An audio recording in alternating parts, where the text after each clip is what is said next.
마가복음 5장 1절로 5절 말씀을 보겠습니다.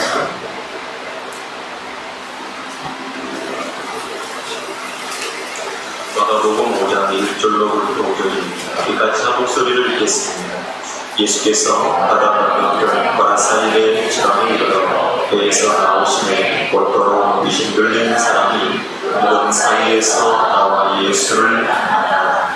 그 사람은 무덤 사이에 걷지 않은데 이제는 아무나 쇠사슬로도 낼 수 없게 되었으니 이는 여러 번 고라니 쇠사슬에 매었어도 쇠사슬을 끊고 고라니를 깨뜨렸습니다. 그리하여 아무도 제어할 힘이 없는지라 밤낮 무덤 사이에 사나 산에서나 늘 소리지르며 돌로 제 몸을 상하고 있었더라.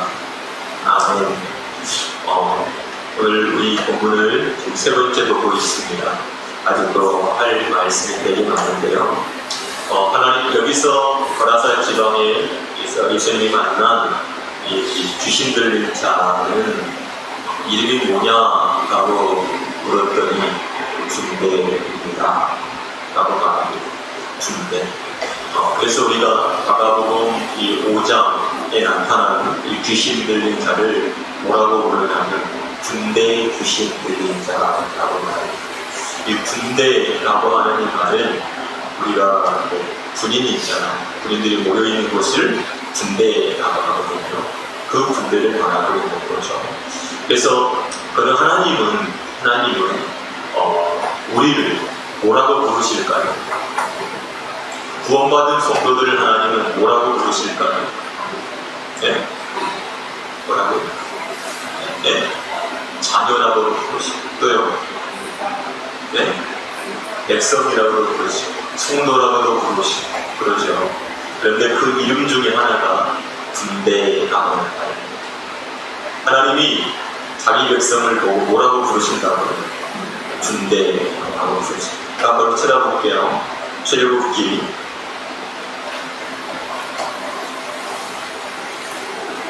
12장 41절 출애굽기 12장 41절 말씀.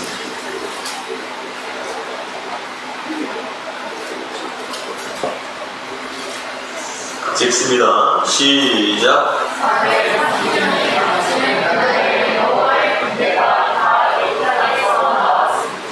뭐라고 했다고요? 네. 다시 한번 읽어봐요. 시작. 430년이 마치는 그날에 여호와의 군대가 다 애굽 땅에서 나왔을지. 하나님은 그 자기 백성들을 뭐라고 불렀어요? 여호와의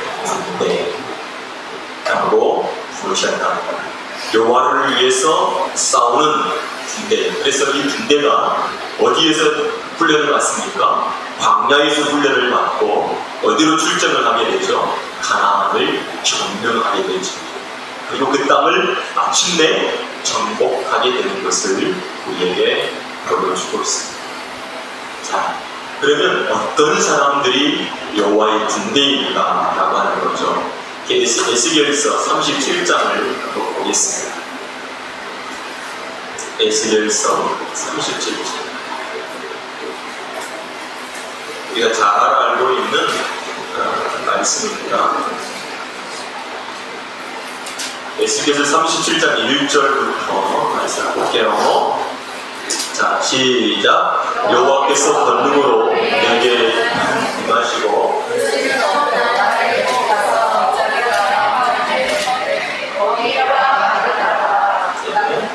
그래서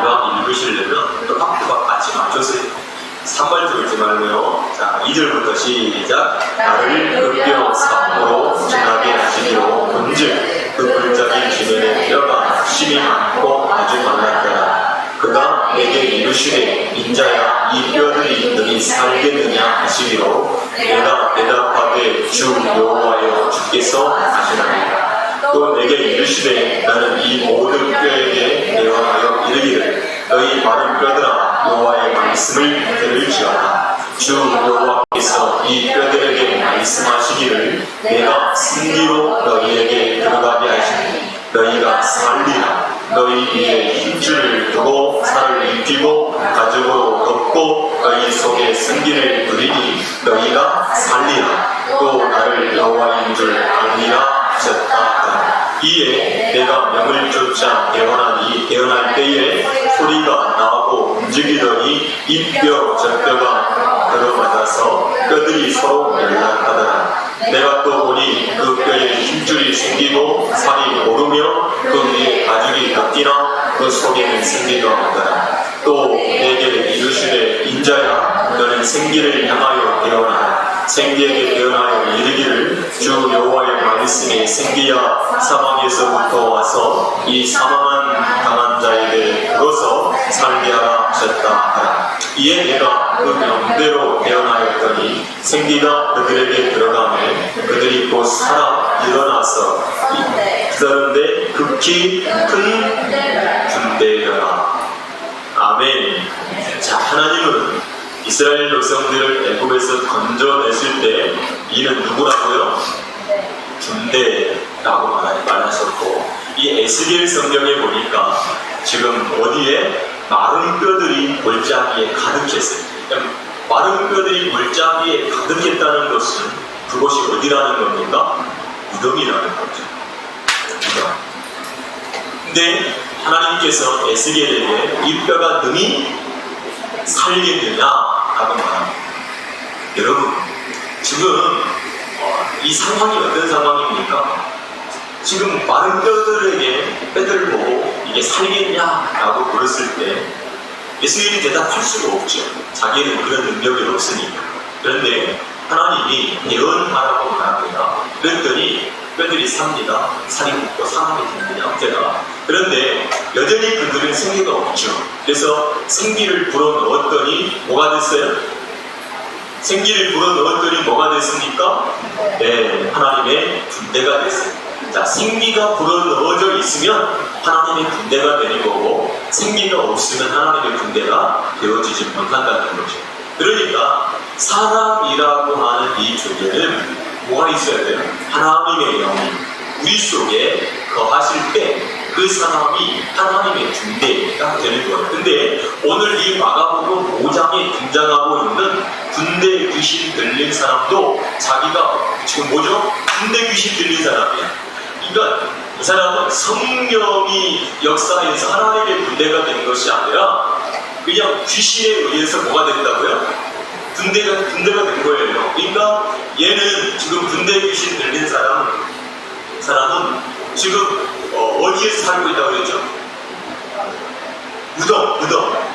무덤 사이에서 산다고 얘기했는데 원어 성경, 헬라어 성경을 보면 무덤 안에서 산다고 얘기해요. 무덤 안에서. 그러면 이해가 잘 안 되잖아요. 우리나라 무덤은 지난번에 얘기했듯이 땅을 파고 묻어요. 예전에는. 그런데 이스라엘의 무덤은 이 벽을 파고 묻어요. 그래가지고 예수님도 아리마대 요셉의 무덤에 묻히실 때 어떻게 묻혔어요? 벽에다 묻어놓고 큰 돌, 2톤 되어지는 돌을 어떻게 해요? 무덤에 이렇게 막아놓잖아요. 그렇게 해서 했단 말이에요. 그러니까 이 돌만 움직일 수 있다면 어때요?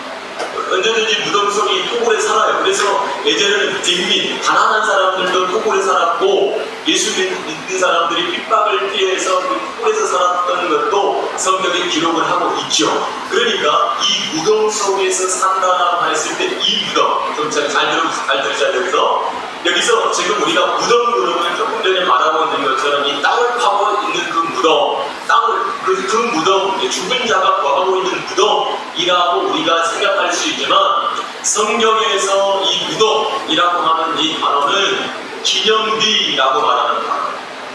그러니까 우리가 알고 있는 이 땅 속에 죽은 사람들이 거하고 있는 그 땅을 말하고 있는 것이 아니라 그 기념비, 그 사람이 가지고 있는 기억, 추억 이러한 것들을 무덤이라고 말하고 있는 거예요. 그러니까 지금 이 사람이 무덤 속에 거하고 있는데 사람들이 와서 뭘 채웠죠? 소그랑을 채우고 수압을 채운 거예요. 그런데 어떻게 됐죠? 그냥 끊어버려요. 예수님께서 바리새인들과 서기관을 만납니다. 그리고 그들한테 뭐라고 그랬죠? 뭐라고 그랬어요? 패치랑 무덤 그랬어요. 패치는 무덤이라고 하는 것은 사람 죽은 자가 있는 거고 죽은 자가 속에서 썩어 있잖아요.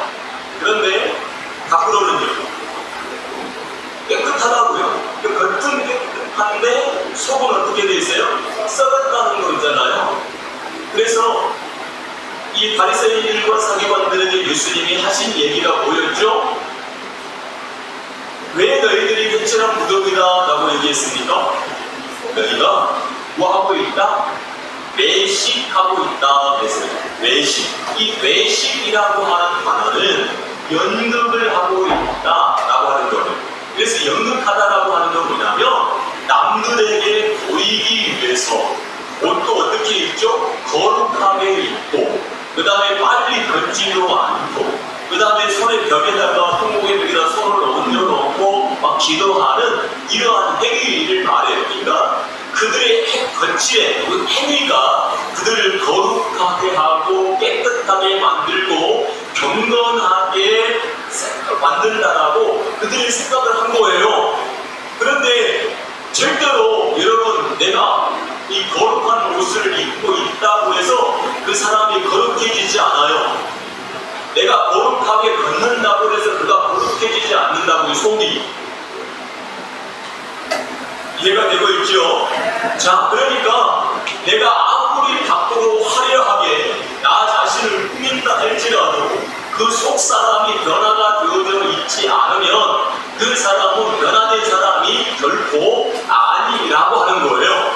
그래서 예수님이 정확하게 서기관과 바리새인들의 영적인 상태를 딱 꼬집어서 너희들은 지금 외식하고 있어, 연극을 하고 있어, 너희들은 겉으로 보기에는 화려해가지고 정말로 거룩하고 존귀한 것처럼 보이지만 너희 속은 죽은 자야. 너희 속은 죽은 자야. 마치 에스겔 골짜기에 있는 마른 뼈와 같은 존재야 라고 그들의 영적인 상황을 정확하게 짚어주시는 거예요. 그런데 그들은 지금까지 그 율법이라고 하는 것을 통해서 내가 지금 이렇게 사는 것이 거룩하고 정결하고 깨끗하고 하나님께로부터 인정을 받을 만한 것이다 라고 여기며 살아왔다는 거예요. 그런데 예수님께서 딱 등장하자마자 그들의 정체가 어떻게 됐죠? 폭로가 되는 거예요. 너희들은 외식한 자고 너희들은 더러운 자야 라고 폭로해 주시는 거예요. 지금 군대 귀신 들린 자에게 예수님께서도 오셔가지고 너의 정체를 폭로시켜줘요. 그래서 너의 이름이 뭐냐? 군대입니다. 귀신입니다. 그 속에 거룩한 영, 하나님의 영이 있는 게 아니라 더러운 귀신의 거처가 된 거예요. 여러분, 우리는 예수님을 만나야 나 자신이 폭로되는 거예요. 내가 드러나게 되어지는 거예요. 예수님을 만나기 전에는 절대로 내가 드러나지 않아요. 구정물에 가만히 놔두면 이 속에 뭐가 들어있는지를 어때요? 볼 수가 없어요. 알 수가 없어요. 그런데 그냥 우리 어렸을 때 이제 이게 설거지란다. 이거 이제 쌀 같은 거 닦고 난 물도 구정물통에 집어넣고 그 다음에 밥 먹고 나면 잔반들 나오면 막 거기다 구정물통에 다 집어넣거든요.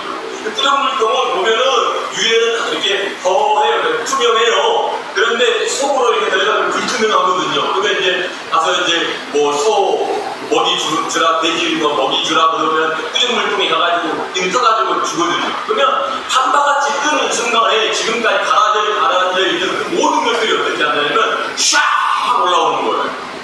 네.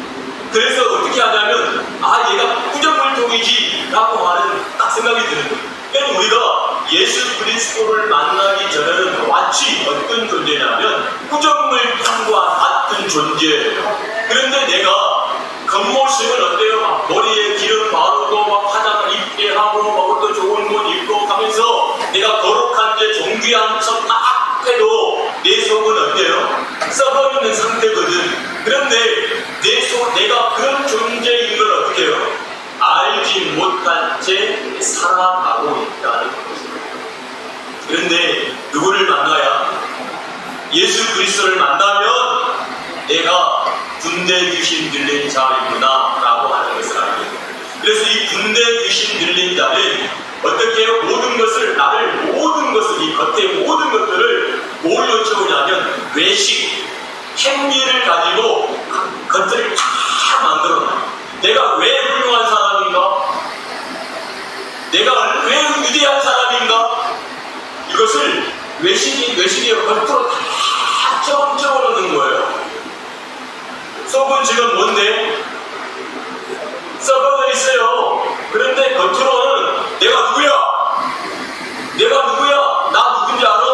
이것으로 가득 채워놨어. 그래서 인생은 태어나면서부터 죽을 때까지 계속해서 뭘 쌓아가냐면 기념비를 쌓아가는 인생이에요.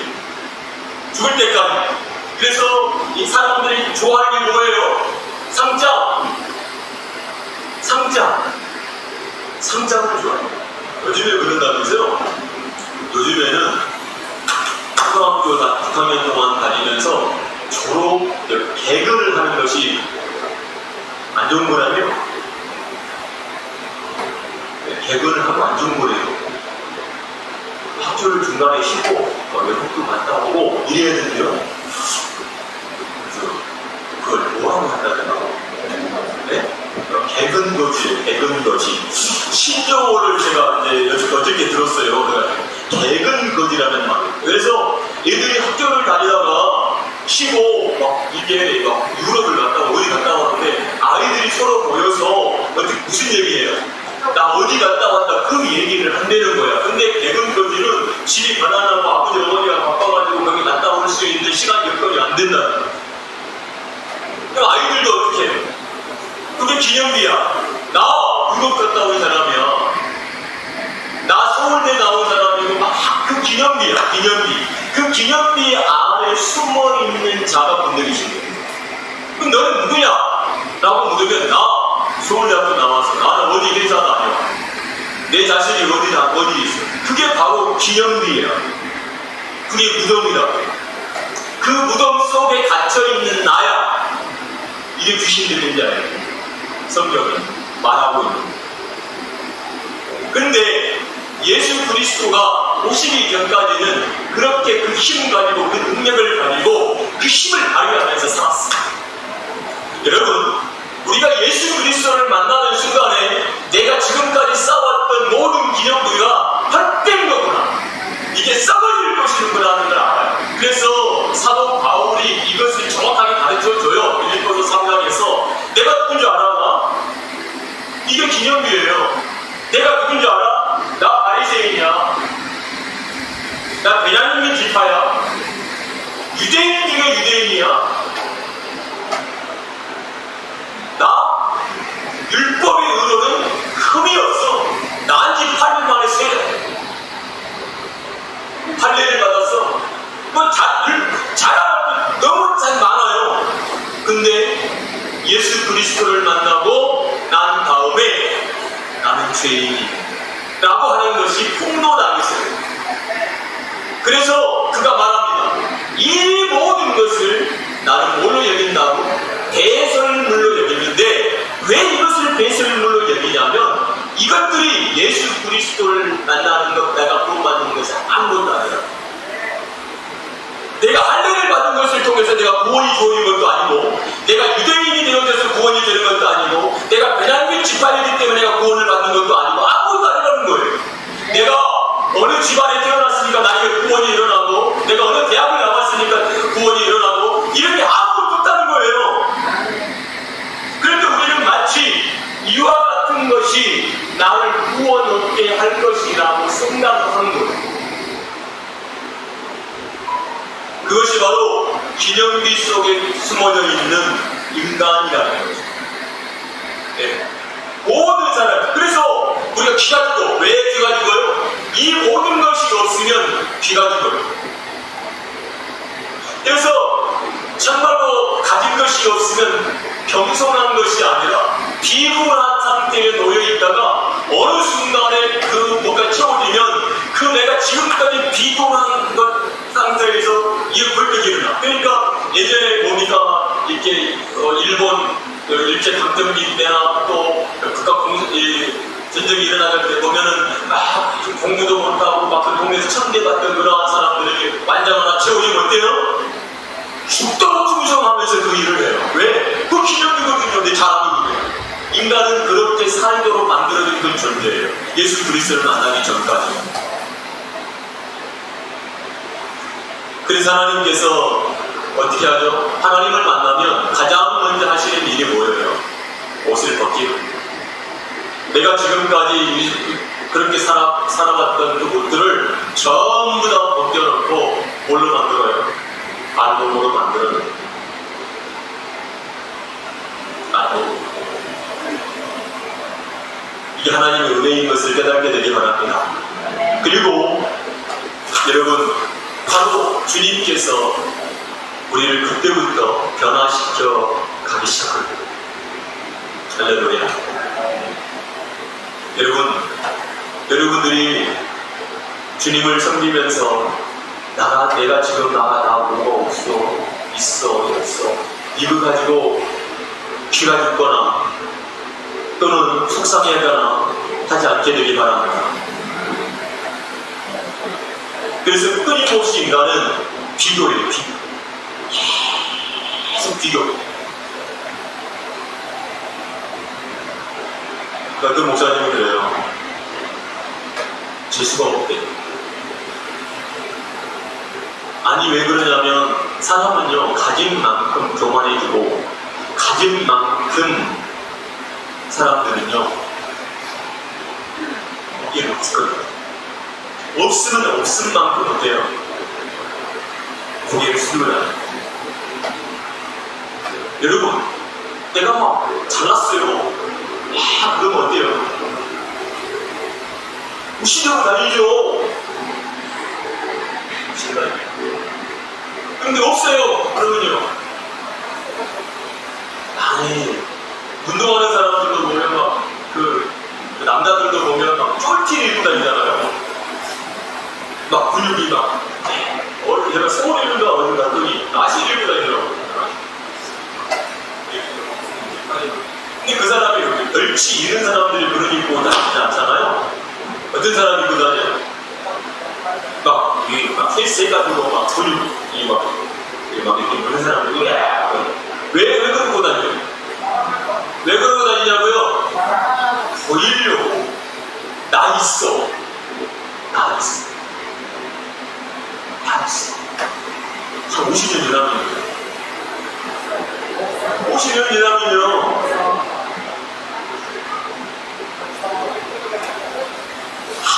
노력을 해도 충분하지.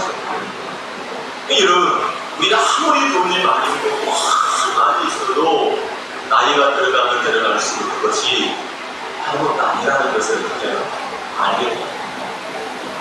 그렇지. 그래서 여러분, 주님은 우리의 그 모든 옷들을 벗겨내기 시작하시는 분이시죠. 아멘.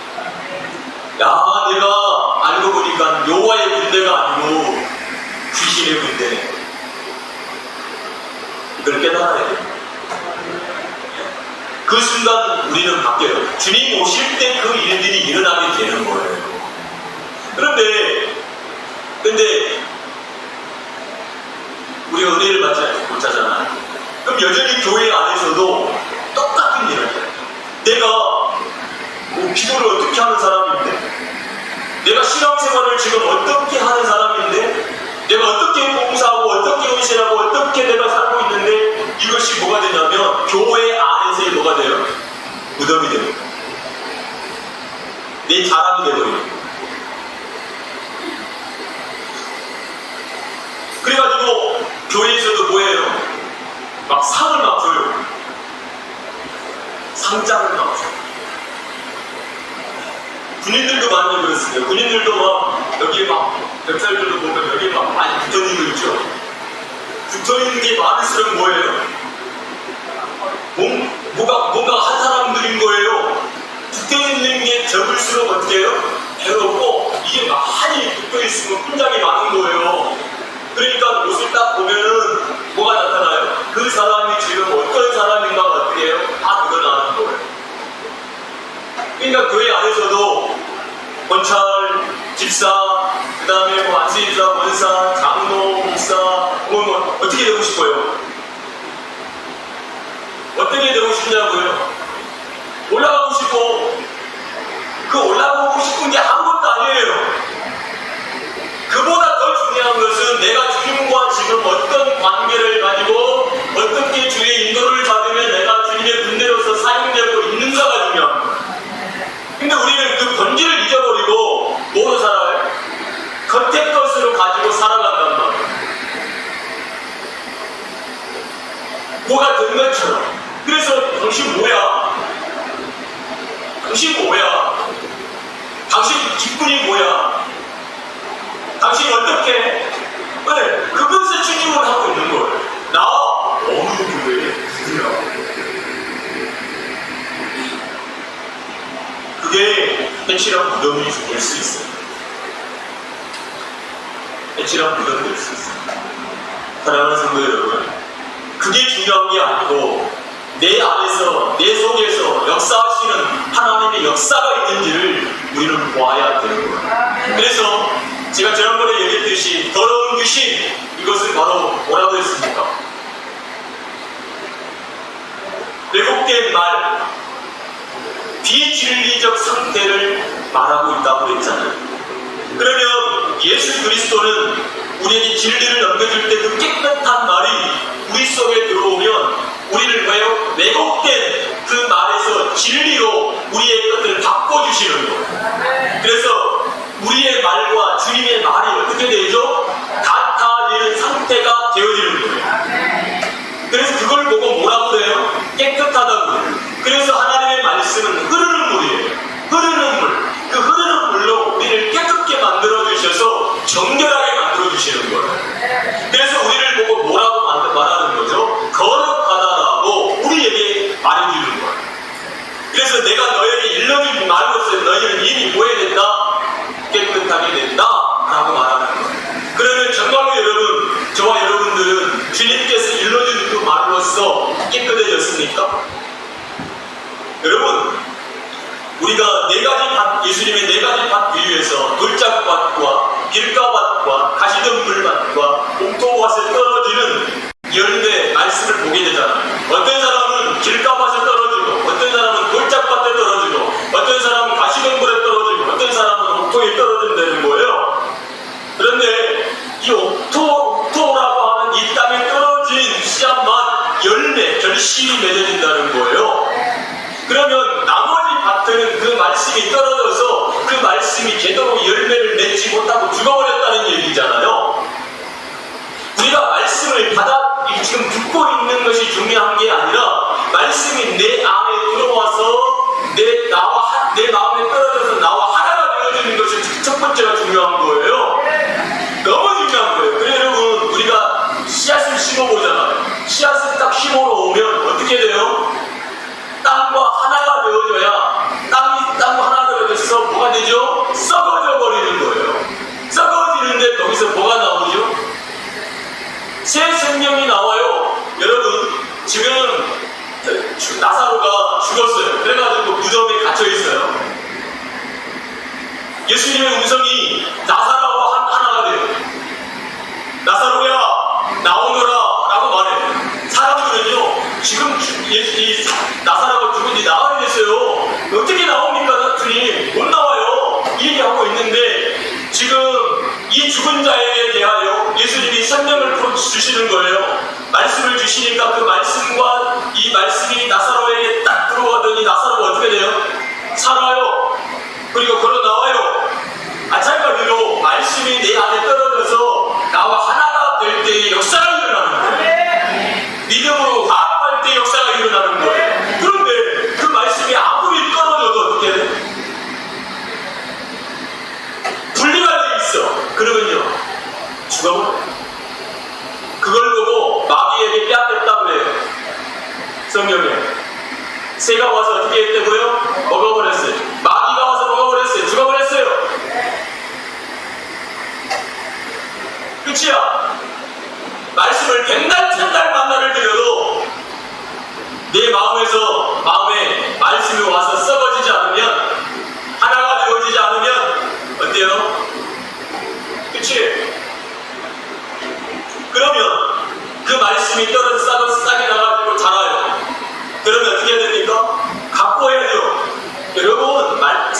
씨 어떻게 해야 돼요? 갖고 해야 갖고 해야 돼요? 갖고 해야 돼요. 내일 줘봐요. 씨앗 심어놓고 내일 줘봐서 되고요. 그거 어떻게 해야 돼요? 싹 풀어버려요. 여러분, 우리가 잠시 하나님 말씀을 듣고 기뻐했어요. 잠시 하나님 말씀 듣고 은혜 받았어요. 그런데 어느 순간에 말씀이 사라져버렸어요. 전부 어떻게 돼요? 길가밭이 돌짝밭이에요. 말씀이 죽어버리거나 싹이 약간 났는데 깊지는 않아가지고 다 죽어버렸어요. 어떤 사람들은 일락을 너무 좋아, 세상을 너무 좋아해. 그래가지고 말씀이 자라가지고 했는데 그것들이 다 덮어가지고 그늘을 지게 만들어가지고 죽여버려요.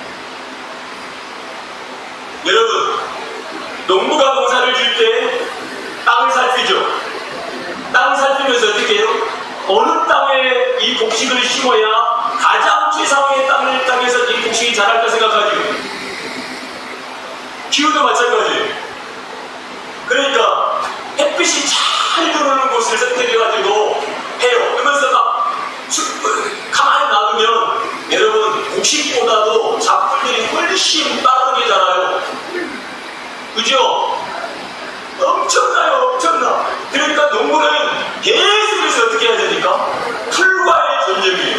그래가지고 요즘에는 농사 기법이 발달되고 돈도 많아지는 세상이 돼가지고 밭 전체를 덮어버려요. 밭 전체를 그냥 부끄러운 천으로 다 덮어가지고 그냥 없애버리는 거야. 그래도 불구하고 속에서 막 과랭이가 막 위에서 올라오잖아요. 그리고 그럼 제초제를 줄 수가 없어요. 왜? 제초제를 주면 땅이 죽으니까.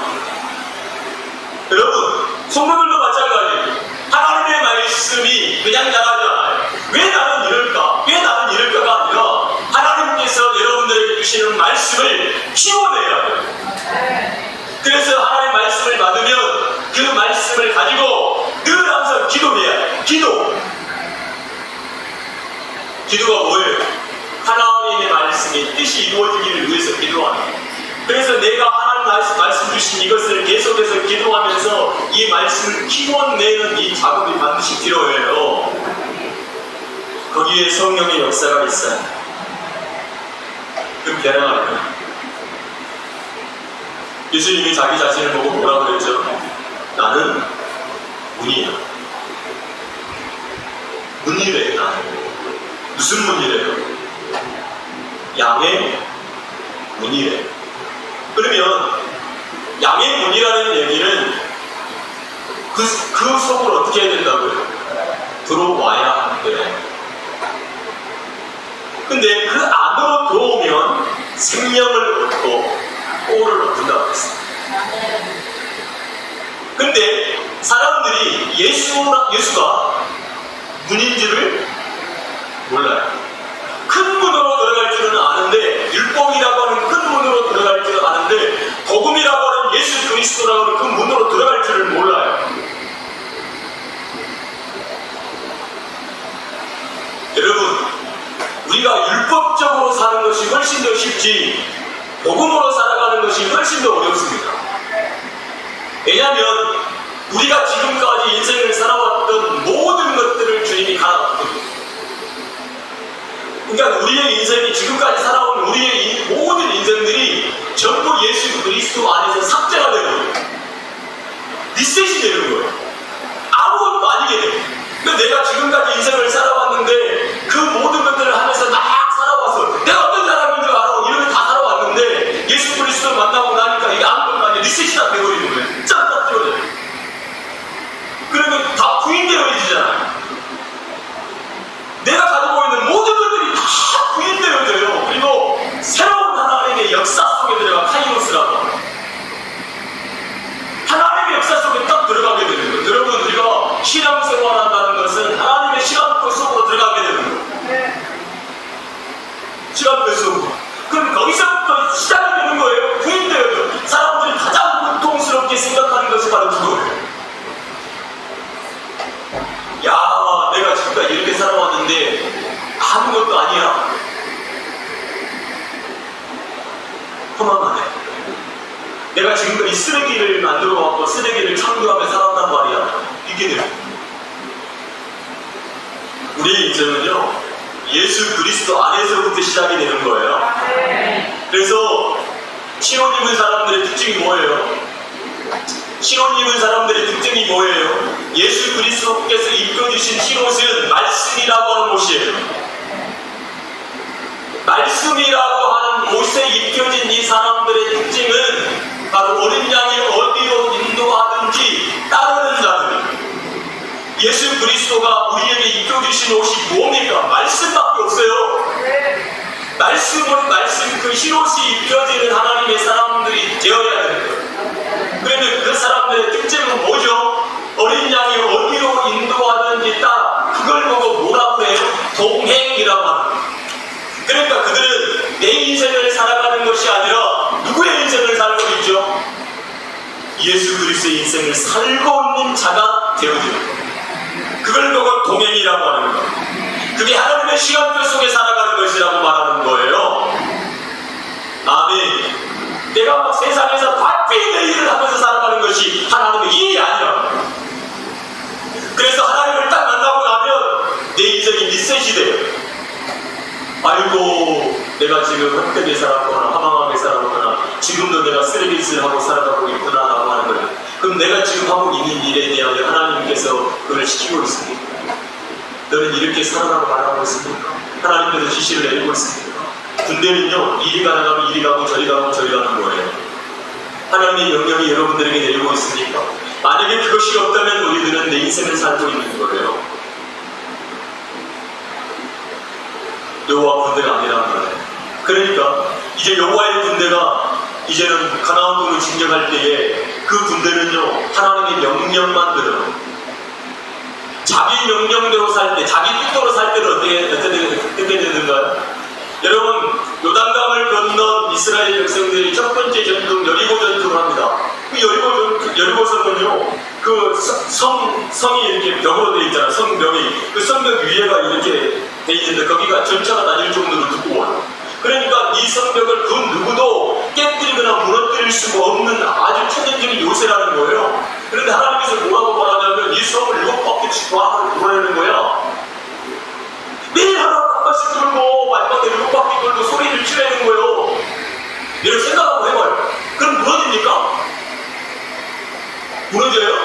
무너질 수가 없어요. 이성적으로 생각해서는 우리의 경험적으로 생각해서는 안 돼. 근데 하나님께서 하나님의 군대에다 그렇게 얘기하는 거예요. 근데 이 군대는 그 만군의 여호와이신 그 대장이신 하나님이 말씀하시니까 그렇게 행해요. 그런데 그 성이 무너져요. 이게 하나님 안에서 역사인 거예요. 그러니까 우리는 맨날 우리의 생각을 가지고 경험을 가지고 그렇게 막 살아간단 말이죠. 지금도 우리는 그렇게 살아갈 수 있어요. 그런데 하나님의 군대는 누구의 명령을 받아요? 하나님의 명령을 받고 그 명령대로 순종했더니 하나님 역사, 하나님께서 말씀하시는 대로 했더니 이런 역사가 일어났어. 이게 하나님의 시간인 거예요. 다른 거 기록합니까? 하나님의 시간 아닌 것들은 절대로 성경에 기록하지 않아요. 어디 한번 봐보세요. 하나님의 시간 아닌 것들을 하나님께서 기록한 적이 있는가? 하나도 없어요. 하나님의 시간은 반드시 하나님의 역사가 있는 것을 기록하지 그 외에서 절대로 기록하지 않아요. 여러분, 창세기 2장부터 시작해서 요한계시록 22장까지 하나님께서 지금 여러분 막 수많은 사건들이 있죠. 이것이 전부 다 하나님의 시간표 속에서 이루어지는 역사 속이에요. 그것을 통해서 우리에게 주신 교훈들이 다 담고 있기 때문에 기록하고 있는 것이지 외적인 것을 하나님 절대로 기록하지 않아요. 우리 인생도 마찬가지예요. 우리의 인생이 하나님께 차압당하고 하나님의 의해서 움직여지는 삶을 살아갈 때 이것을 보고 뭐라고 그래요? 신앙생활이라고 하는 거예요.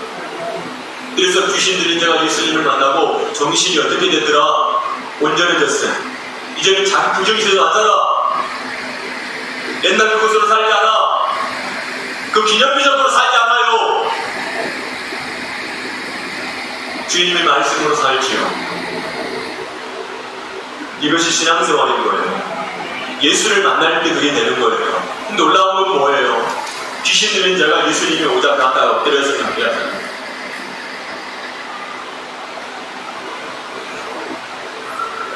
네. 그런데요, 예수님이 올 때 이것이 괴로운 거야, 걔는. 왜? 자기 때가 이제 끝났거든. 여러분 우리 때도 끝나야 돼요. 우리가 은혜 받는 것에 대해서 주님께 헌신하는 것에 대해서 주님으로 살아가는 것에 대해서 여러분 멀리 여기지 말고 예수님께 박삭게 돼가지고 주의 것이 되어서 주의 군대가 되어서 주의 명령에 의해서 움직이고 살아갈 수 있는 성도들이 되어주기를 주님의 이름으로 축복합니다. 같이 기도하겠습니다.